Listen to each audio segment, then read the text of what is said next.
select areas. But now let's go into the tropics, because it's been something I've been trying to pick out on each and every graphic that we've had. So far, what we're monitoring is this. Over to the east of Florida, we're picking it out on the satellite and radar imagery. So you can see where this yellow X is indicated, kind of where we're starting to see some deep convection pop up in that warm Atlantic water off the eastern coast of Florida, excuse me.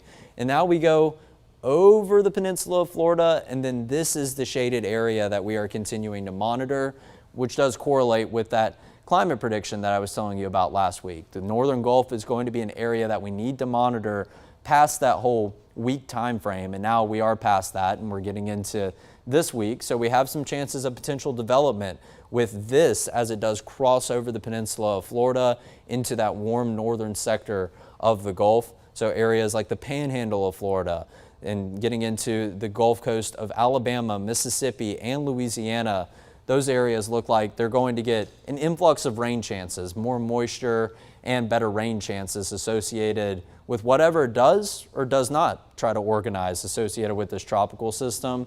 But right now, the chances of development are still fairly slim. This is as of the 8 a.m. update earlier this morning. We'll get another update come around 2 o'clock later this afternoon. But 10% chance of developing over the next 48 hours. Over the next 48 hours, I think this system is really going to kind of struggle to move across the Florida Peninsula. So that's why the chances are really, really slim for the next 2 days. But they're still not necessarily definitive over the course of the next week. And don't think of that as a week ahead of time going into next Monday. It's just really past that 48-hour window.